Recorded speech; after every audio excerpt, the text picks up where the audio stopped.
It all started with a simple wooden fence and a piece of land that for years no one had really paid attention to. In my defense, when I bought the property 7 years ago, I thought I was getting the deal of the century. It was an older, sprawling home on a couple of acres, and the price was just low enough to make me feel like I'd finally achieved the American dream of homeownership. The only minor inconvenience.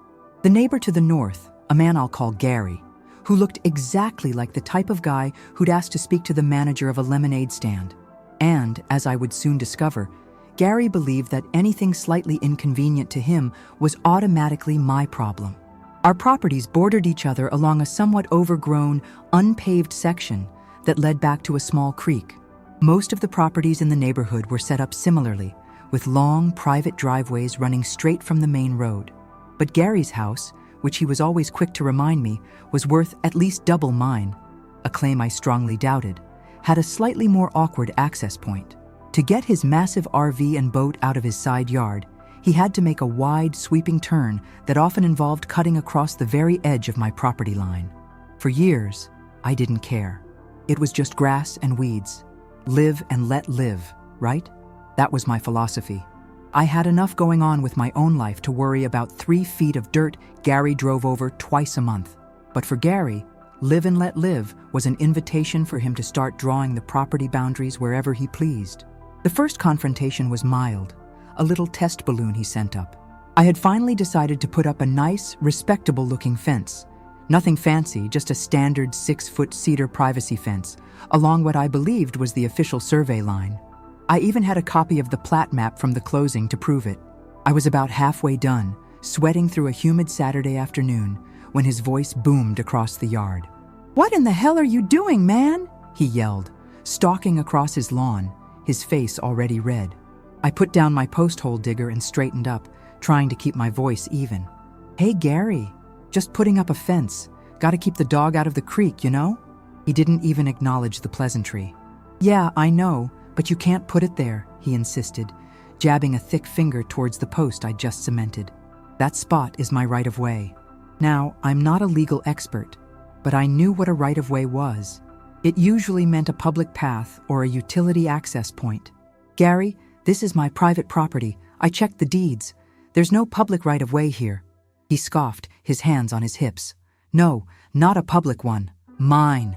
I've been using that edge to turn my rig for 7 years. That means it's my easement now. You put that fence up and I can't get my boat out. You need to move it back 10 feet. My blood pressure spiked, but I held my composure. "Gary, an easement doesn't just materialize because you've been trespassing. It has to be legally documented. I have the survey. This fence is going up on my side of the line." He just stood there, looking utterly outraged that I, the new guy, dared to contradict him, the established king of the cul-de-sac. "Fine. You want to play hardball? My lawyer will be in touch. We'll see how much that little fence costs you when the judge rules you've blocked my access." He turned and marched back inside. That was the last I saw of him that day, but the threat hung in the thick summer air. He demanded my right-of-way for free. He wanted me to move my fence on my property simply because it was an inconvenience to his boat maneuvering. The entitlement was astonishing. For the next few days, I was nervous. Lawsuits are expensive, messy, and stressful, even if you know you're right. I went over the plat map again and again. It was clear. The line was the line. But the more I thought about his use of the word easement, the more I felt a nagging urge to be 100% certain. Maybe there was some archaic, unrecorded prescriptive easement. I decided to stop relying on the easy closing documents and go deep into the county records. This was the turning point. I called the county clerk's office, requested every single historical document pertaining to both my property, Lot A, and Gary's, Lot B, going back 50 years, and paid the hefty fee for the copies. When the giant box of faded, brittle papers arrived, it was overwhelming. I spent the next 2 nights, fueled by coffee and spite, spreading deeds and surveys out across my dining room table like a crazed detective. I started with the most recent documents, then worked backward, looking for any mention of access, common driveways, or shared utility agreements. For hours, I found nothing but confirming evidence. My line was where I thought it was. Gary was just being Gary. I was about to pack it all up and decide I'd just wait for his lawyer's letter when I came across a map from 1985. It was a subdivision plat, much older than the ones I'd seen, showing the original division of the land. I noticed something odd about the access roads. They weren't quite where they were now. I zoomed in on the scanned document, squinting at the faded ink. The property boundaries were slightly different too, having been adjusted during a small rezoning effort in the late 80s. But it wasn't the boundary lines that stopped me cold. It was the handwriting next to Gary's property, Lot B. There was a note, faintly scrawled, detailing a provision made during the 1988 sale of Lot B. It stated that due to a slight topographical challenge with the most direct route to the county road, and to ensure the proper placement of the septic system, Lot B, Gary's property, had been granted an access and utility easement across, not my property line, but across the far back corner of his own lot. Wait, what? An easement on his own land? That didn't make sense for a moment, until I read the tiny, crucial detail. The original owner of the entire parcel had split the land to sell Lot B first, but retained access through the back corner of Lot B to get to the undeveloped Lot A, my current property. This was an easement, all right, but it was an easement held by Lot A, me, crossing Lot B, Gary. This wasn't a right-of-way for his boat. It was my right-of-way for future development on my land. It was an access point that allowed me to legally, at any time, run a second drive or utility line across the back of his property to the main road, bypassing my existing driveway entirely. The irony was sweet, but the full implications hadn't hit me yet. I knew this was the key to shutting him down, but the real twist was buried in a subsequent, even older deed from 1978. I kept digging. The 1978 document was the smoking gun. It detailed the initial purchase agreement of the entire undeveloped field. Crucially, the document outlined a series of future infrastructure investments the original developer had planned for the land, including the installation of a municipal sewer line. I scanned the pages until I found the section on easements, and there it was, in bold legal language. A perpetual and non-exclusive sewer access easement, 30 feet in width, is hereby reserved for Lot A, my property, and Lot B, Gary's property, and the county, running the full length of the northern boundary of Lot B, commencing from the main county road. The northern boundary of Lot B, that was the very edge where Gary was demanding my fence be moved. I traced the line on the old map with my finger. The boundary he claimed to be his right-of-way was, in fact, a county-designated, non-exclusive access easement for a future sewer line connection, a connection that had never been completed, but the easement itself was permanent. And why was that so critical? Because that easement contained a stipulation about the current use and abandonment clauses. If the easement was ever officially vacated by the county, the land covered by the 30-foot strip would then revert not to Gary's deed, but back to the original developer's estate, who was long gone. More importantly, the easement required that anyone using that 30-foot strip for any purpose that interfered with potential future county utility work had to pay the full, current market value to the county to have the easement vacated and the land incorporated into their own deed. And Gary, being the kind of person who leaves nothing to chance, had paved over a significant portion of that 30-foot strip when he installed his extravagant, curved driveway 3 years ago. I ran a quick calculation based on the current price per square foot of land in our zip code. The 30-foot wide strip Gary had paved over amounted to nearly 1/4 of an acre. The current market value of that sliver of land, if he wanted to legally incorporate it into his deed and thus guarantee his boat access, was not a trivial amount. It was staggering. I closed the documents, leaned back in my chair, and smiled for the first time since Gary had launched his threat. He had demanded my right-of-way for free. I was about to reveal the hidden truth of the land, that the easement was his, that he was currently in violation of the county agreement, and that acquiring the land he thought he already owned would cost him about $500,000. He was about to find out exactly what happens when you pick a fight with someone who has nothing but time and historical county records on their side. The stage was set for a confrontation that would make his previous tantrum look like a polite disagreement over the weather. He had no idea what was coming next. The lawyer's letter arrived 3 days later, stiff, formal, and utterly predictable. It was a standard cease and desist dressed up in legal jargon, accusing me of willful obstruction of established ingress and egress and demanding the immediate removal of the partially built fence. It claimed Gary, or Lot B, had an implied prescriptive easement due to continuous, uninterrupted use, exactly what I expected. The letter ended with a threat of a fast-tracked injunction and demands for damages, which I suspect was meant to scare me into meekly dismantling my project. But I wasn't scared anymore. I was energized, sitting on a paper trail that could implode Gary's entire existence. He had thrown a stone, and I was about to drop a mountain on his head. I spent that afternoon assembling my counterattack. The documents were organized meticulously. First, the current deed for Lot A confirming my boundary line. Second, the 1985 plat showing the Lot A access easement over Lot B, the smaller, sweeter irony. And finally, the 1978 development agreement containing the sewer access easement that stretched 30 feet into Gary's current landscaping. The $500,000 problem. I highlighted the key clauses and attached printouts of the county zoning code pertaining to the abandonment of utility easements and the required process for property boundary adjustments. My response was not going to be a panicked call to a lawyer. It was going to be a quiet, devastating, factual correction. I wrote a short, polite cover letter to Gary's attorney. I didn't address their threats. I simply stated, "Please find attached documentation concerning Lot A and Lot B. Specifically, I draw your attention to the original 1978 Utility Easement Agreement. Your client, Mr. Gary, is currently in material non-compliance with County Code Section 40.2.1b regarding his unpermitted permanent improvements, paved driveway and retaining wall within the perpetual 30-foot County Sewer Access Easement.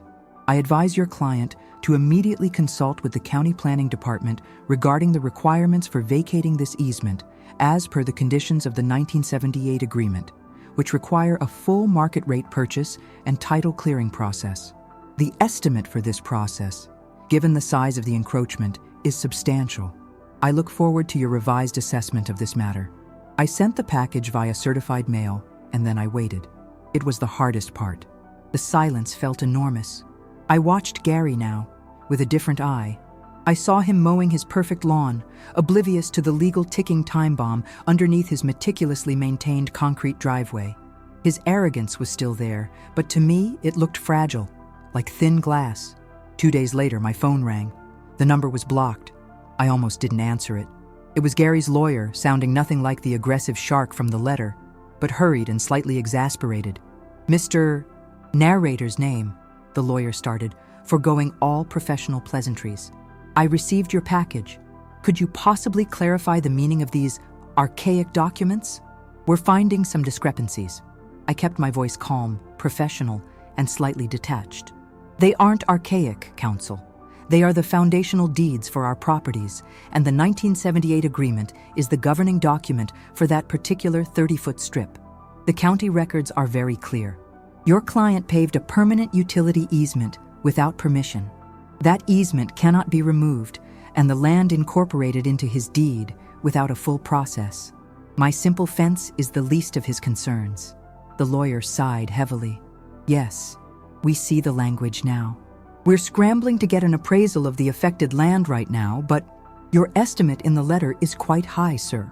I hadn't given an estimate in the letter, only implied it was substantial, but I knew what his paralegal had run through the county's average land valuation calculator. The truth was, I hadn't estimated it. I had gotten an official, unofficial quote from a friend in commercial real estate. I stood by the figure. The land is valued based on its potential use for a future sewer line connection for multiple lots, not just a residential yard. It's valuable, and the county holds the deed until the easement is legally vacated and the land is purchased at fair market value. They don't give away public access for free, especially when it's already been improved upon without authorization. The lawyer ended the call abruptly, promising to be in touch. But before he could call back, Gary showed up. This time he didn't boom. He approached my driveway hesitantly, looking like a man who just realized his lottery ticket was fake. His face was pale, and the usual entitled bluster was gone, replaced by a desperate, panicked veneer. Look, we need to talk. My lawyer, he says you found something." He sounded less like a threat and more like a plea. I put down my iced tea and leaned against the truck, crossing my arms. "I found the truth, Gary. You wanted to know about the right-of-way, so I did the research." I walked over to the edge of my newly cemented fence post and pointed directly at the edge of his curved, granite-bordered driveway. "You were right about one thing. That land is tied up in an easement, but it's not your right-of-way, and it certainly wasn't mine to give away. It belongs to the county for potential sewer access for the entire neighborhood. And when you paved that driveway 3 years ago, you committed an unauthorized, permanent encroachment on county property." I let the words sink in. He opened his mouth to argue, but no sound came out. He had the deer in headlights look. "I didn't know. The previous owner, he never mentioned anything about a county easement. I just assumed it was mine. It's been that way since the 90s. His panic was palpable, and frankly, I felt a flicker of grim satisfaction. His assumption, born of arrogance and neglect, was now his burden. Ignorance of the law and the deed doesn't erase the problem, Gary. To clear the title on your property, which your lawyer will tell you is absolutely necessary now that I've notified the county, you have 2 options. Option 1, you tear up your beautiful driveway, remove the retaining wall, and restore that 30-foot strip to its original, unimproved state, allowing for future county use. Option 2, you proceed with a petition to the county to vacate the easement and purchase the land from them at its fair market value, which I've had valued by a professional at a conservative estimate of $500,000, give or take legal and administrative fees. That's the cost of getting what you already thought you had." His eyes went wide. $500,000. His initial fury over my 3-foot fence, which he wanted for free, had just ballooned into a $500,000 legal necessity because he paved over land he never owned. The irony was so thick I could practically chew on it. He stared at the smooth curve of his driveway, a monument to his previous entitlement, which now looked more like a giant concrete paperweight weighing down his financial future. The silence stretched between us, heavy with the weight of the revelation. This wasn't just about a right-of-way anymore. This was about the integrity of his entire property value, and he had been the one who forced me to look. The consequences of his initial, aggressive demand were just starting to unfold, and the real twist, the one that would haunt him, was that the county was about to get involved. I could almost hear the satisfying clank as the trap snapped shut. The weeks that followed Gary's desperate realization were strangely quiet, but the silence was heavier than any shouting match we'd ever had.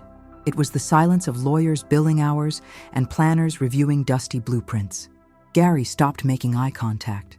He avoided his yard, and I noticed the pristine granite border of his driveway, the very line that had been the subject of his initial, arrogant demand, looked less like a feature and more like a permanent stain on his existence. I knew he and his attorney were furiously digging through the same archives I had, trying to find an escape hatch, a forgotten codicil, or anything that would negate the 1978 agreement. They found nothing, because I had spent 3 sleepless nights ensuring the paper trail was solid. The next major escalation came not from Gary, but from an official county envelope. It was a notice, addressed to owners and interested parties of lots A and B. The letter confirmed that following a recent inquiry, my letter to Gary's lawyer, the county planning department had reviewed the recorded deeds. The letter was a dry, administrative confirmation of my research. The 30-foot strip along the northern boundary of Lot B was indeed subject to a perpetual, non-exclusive sewer access easement. It then stated that the permanent, unauthorized improvements, meaning Gary's paved driveway and retaining wall, constituted a material violation of the easement's terms and the county's infrastructure code. This was the critical twist of official validation. It wasn't just a neighborly dispute anymore. The county was now formally involved. The notice provided Gary with 2 mandated options. First, remediation, the physical removal of the encroachment within 90 days, or second, a formal petition process to seek abandonment of the easement. The letter casually mentioned that the petition process was lengthy, highly contingent on future public works needs, and most importantly, requires the payment of the land's fair market value to the county upon successful resolution. The county didn't mention the $500,000 figure, but the implication was clear. The government was confirming the terms of the financial apocalypse I had outlined. The effect on Gary was immediate and humiliating. He didn't come to my door this time. He sent his wife, Carol. Carol was usually quiet, reserved, and seemed genuinely embarrassed by her husband's constant grandstanding. She stood on my porch, clutching the county letter, her eyes red-rimmed. "Please, narrator's name," she whispered, her voice cracking. "Gary is panicking. He took out a home equity loan to pay for that driveway and the landscaping. If he has to pay the county $500,000 or worse, tear it up, we're ruined. He only gets out the boat twice a year. We can work this out. Can't you just tell the county you made a mistake? Say you misread the deed? They only started looking into it because of your letter." The temptation to feel pity was strong, but then I remembered his initial arrogant demand. He wasn't asking for a favor. He was demanding my property for free and threatening a lawsuit. Now, when the tables were completely turned, they were pleading for me to commit a lie that would risk my own standing with the county. I had to remain firm. "Carol, I truly am sorry that this has come to your attention this way. But the letter you're holding? It's from the county. It confirms the facts I presented to Gary's lawyer. I didn't create the easement. I just read the public records. I can't unread the deed, and I certainly can't tell the county they're wrong." I softened my tone slightly. "The problem isn't the fence, Carol. The problem is that the easement exists, and Gary built a permanent structure on it. He has to resolve it with the county." She left defeated, and I knew Gary's desperate plea for me to be the nice neighbor had failed. This led to his final, most calculated move, the bargaining chip. A few days later, a new letter arrived from his attorney. This time, the tone was conciliatory. It acknowledged the existence of the county easement and withdrew the threat of the injunction regarding my fence. But it included a new proposition, a cunning attempt to use a minor detail as a major leverage point. The lawyer referenced the other easement, the small access easement Lot A, my property, held over the back corner of Lot B, Gary's property, which I'd discovered in the 1985 plat. To expedite the vacation process with the county, the letter suggested, "Mr.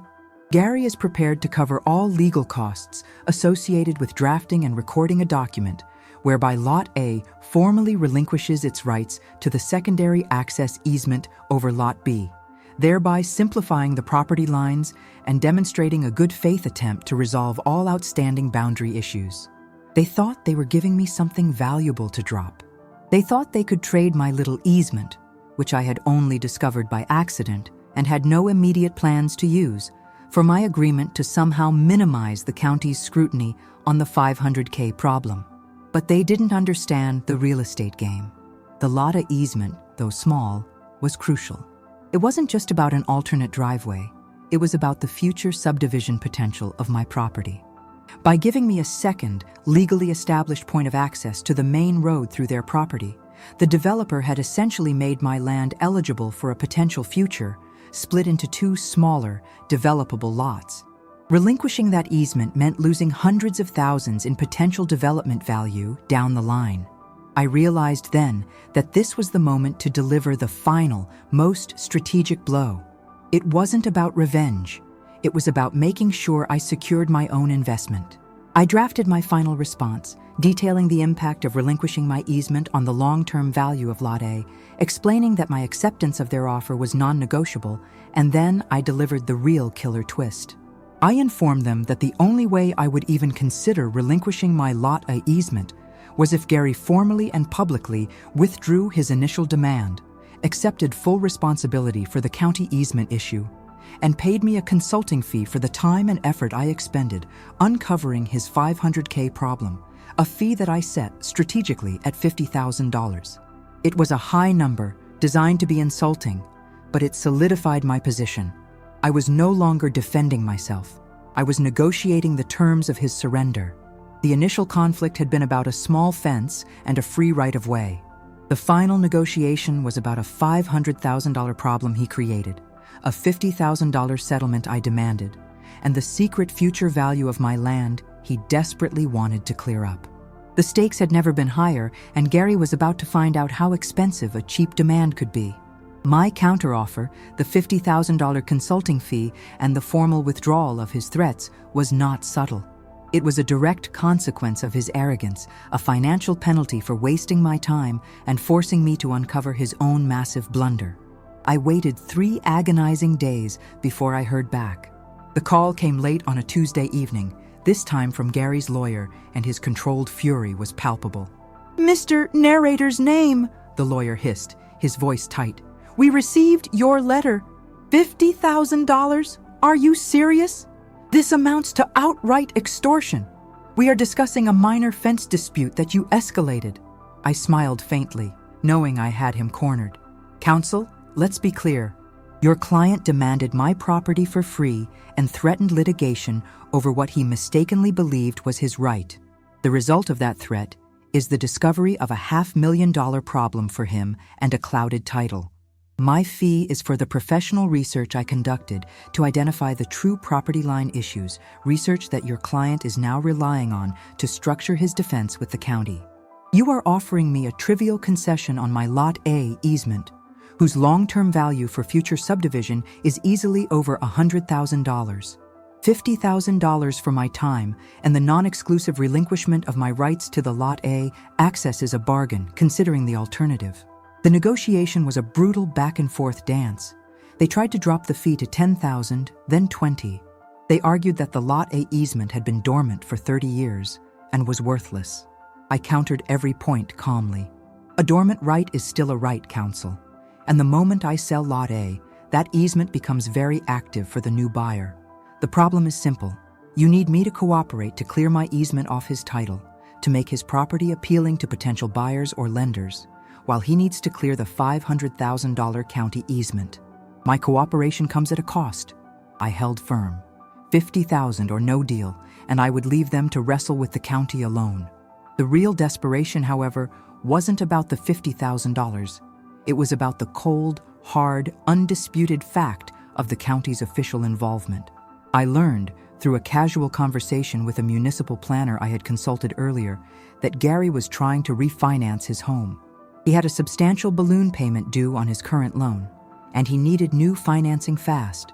But the county's letter, now on file, meant the title insurance company had flagged his property. The title was no longer clean. Every major financial institution would pause the loan until the $500,000 easement issue was legally resolved. He couldn't sell, and he couldn't refinance. His arrogance had given him a deadline, enforced by the bank. This knowledge was my ultimate leverage, the final, devastating twist in the knife. I didn't mention the refinance directly, but I made sure his lawyer understood the implications of the clouded title. "Counsel," I stated, during one particularly testy phone call, "I want you to think about what happens when your client tries to conduct any major transaction on that property. The county's letter means the problem is on record. That title is poisoned until the easement is vacated, purchased, and the deed is recorded clean. The faster your client settles with me, the faster he can move to the next, much larger, problem with the county. Time is no longer on his side." Gary, realizing he was trapped between the county's official demands and my unyielding $50,000 price tag, reverted to his default setting: aggressive, public bullying. He couldn't beat me legally, so he tried to destroy me socially. He started spreading a malicious rumor in the neighborhood that I was a greedy opportunist, demanding a $50,000 bribe to save him from an innocent mistake. He spun a narrative where I was the villain who had maliciously searched old records just to extort a decent, hardworking man. One Saturday morning, I found a small group of neighbors clustered near his driveway, listening intently as Gary ranted, gesturing wildly at my fence. I watched from my window, ready to step out, but decided to wait. I knew the truth was far more potent than his lies. His story was manipulative, but it had a nasty effect. Some neighbors started avoiding eye contact. A few even stopped waving. The tension had escalated from a legal drama to a social war, and I was now the neighborhood pariah, all because I had dared to stand up to the local bully. But then, an unexpected ally emerged. an older gentleman named Mr. Henderson, whose property sat 2 lots down.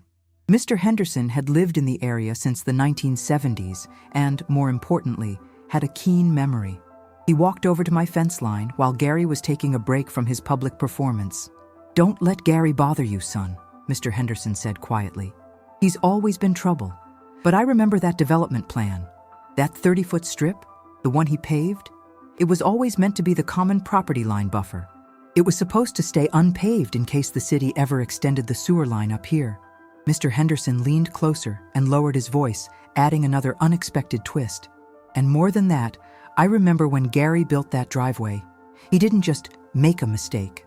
The city sent him a letter back then, a mild warning, saying he needed a permit for permanent improvements on that boundary line. He ignored it. Said the letter was just a suggestion. I know because my wife saw the letter and asked Carol about it. This information was gold. It meant Gary's entire innocent mistake defense was a lie. He had been warned by the municipality years ago and had proceeded anyway out of sheer arrogance, deliberately violating the easement terms. His present predicament was not bad luck. It was the inevitable consequence of willful negligence. This new piece of information completely changed the moral dynamics of the fight. I now had confirmation that Gary was not a victim of circumstance, but an active participant in his own downfall. I took notes feverishly, thanking Mr. Henderson profusely. Armed with the knowledge of Gary's deliberate defiance and the financial pressure of the looming refinance deadline, I instructed my temporary legal counsel to send one final, non-negotiable notice. The message was simple. The $50,000 demand stands, to be paid within 48 hours. If the payment was not received, I would immediately file a formal report with the county planning department, citing his prior, documented knowledge of the easement violation. The warning letter he ignored years ago, as recalled by Mr. Henderson.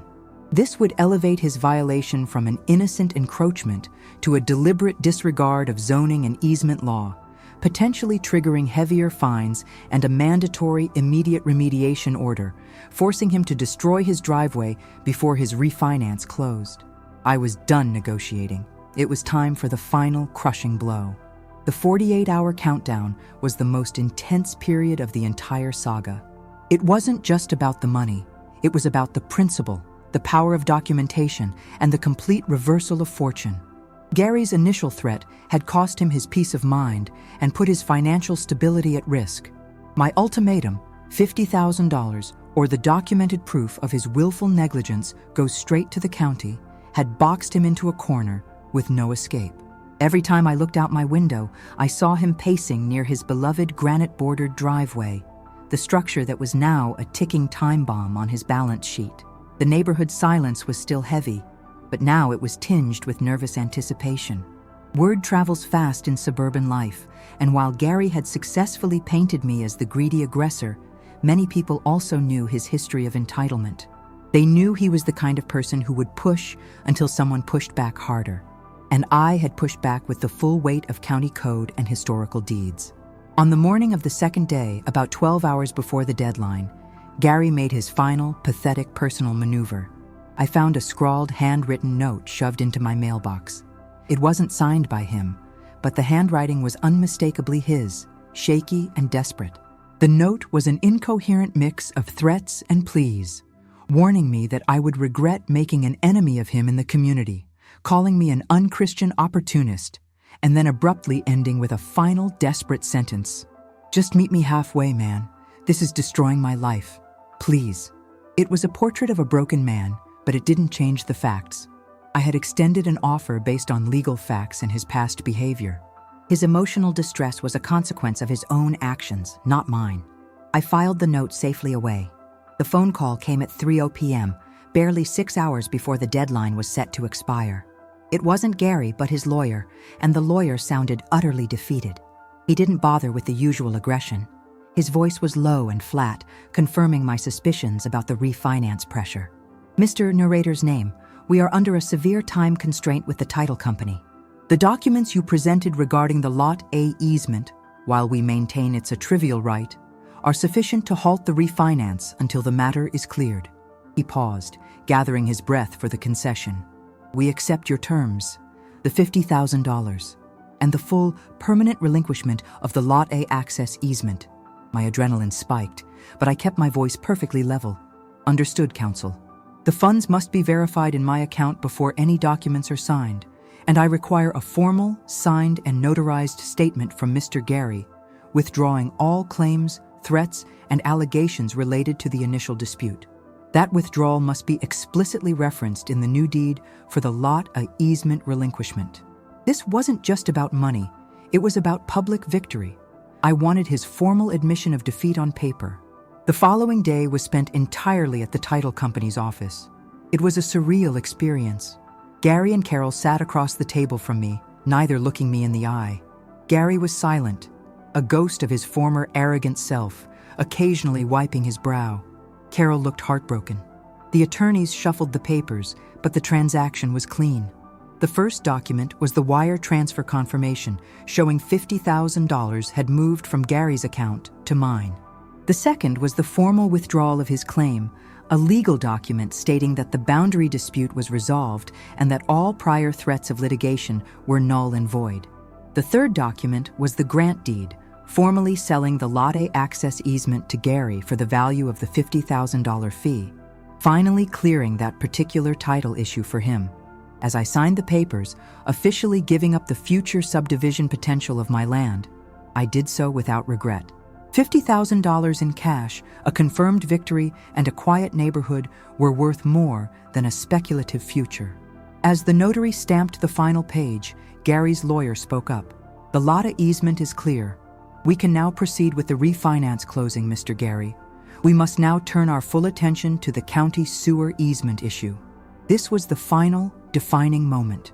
The original conflict was a tiny prelude to the real catastrophe.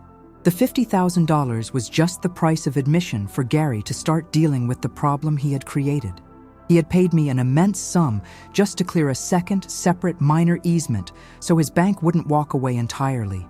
But the $500,000 county problem, the massive, unpermitted paved driveway that was the real legal menace, was still standing, unresolved. As we were leaving, Gary finally spoke, his voice low and defeated. "Are you happy now? Did you get everything you wanted?" I stopped at the door and turned back to him, looking him straight in the eyes for the first time. "No, Gary," I said, my voice quiet but firm. "I got everything you forced me to take. You demanded my property for free and threatened to sue me to get it. I simply showed you the real property lines, and that truth cost you $50,000 just to keep your house refinanceable. The county problem? That's still yours.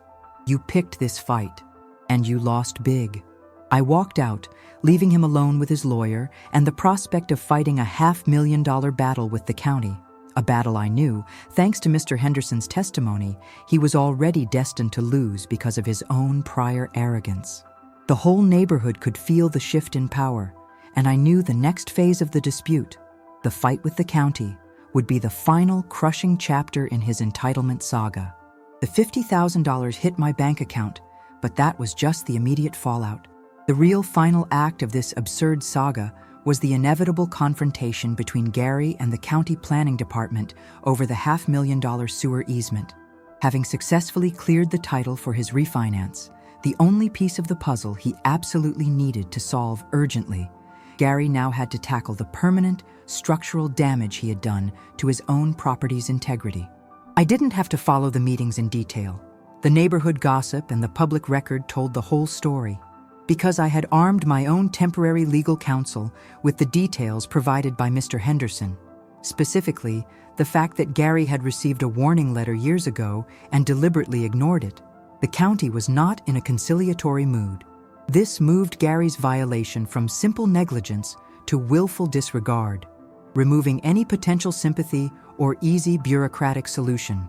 His lawyer tried to argue for the $500,000 purchase price, offering to buy the easement and clear the title, but the county denied the petition for abandonment.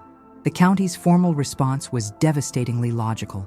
They stated that the easement was deemed critical for potential future infrastructure, serving not just Gary's lot, but potentially dozens of others if the area ever shifted to municipal sewer lines. They were not willing to sell a strategically important 30-foot access strip for any price, especially not when the homeowner had already demonstrated a history of ignoring their rules. The final crushing verdict was delivered. Gary had 90 days to comply with the original remediation order.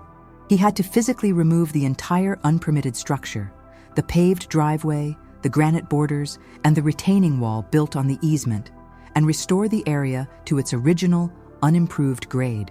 The irony was so sharp, it almost hurt.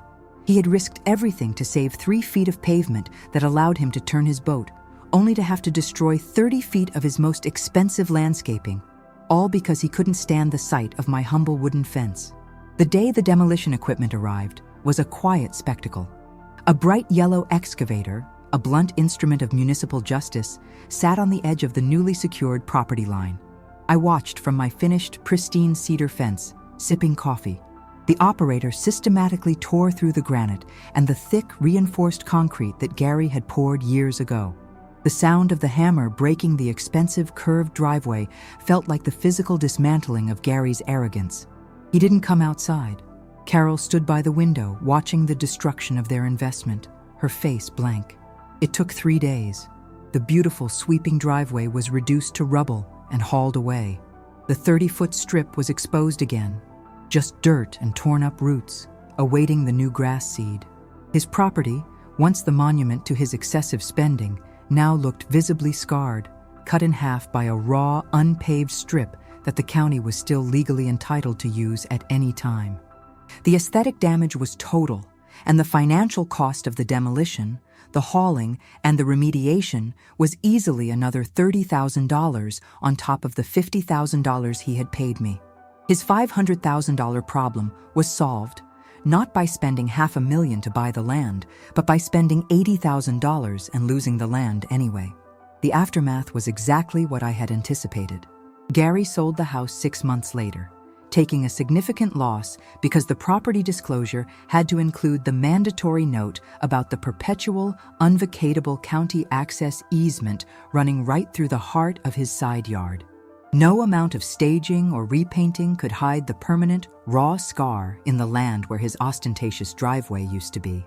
The buyer, a younger couple, got the house cheap and immediately installed a simple, permeable gravel path, keeping well within the county's rules.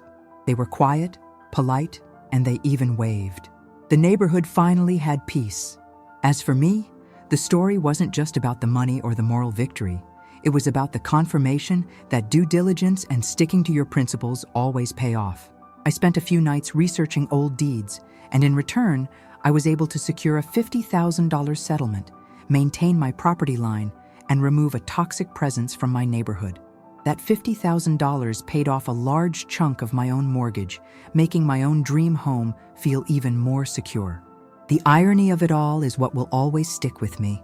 Gary demanded I give him a right-of-way for free, and in doing so, he paid me handsomely to secure my own property line and then paid a massive second price to tear up his own illegal structure. The little fence I finished building was just a symbol. The true boundary I established was not one of wood and cedar, but one of respect and legal standing. Gary taught me a valuable lesson. If you're going to pick a fight, you'd better make sure you know exactly what ground you're standing on, because sometimes digging for the truth reveals that the $500,000 landmine was planted right under your own pavement, and I was the one who got to light the fuse.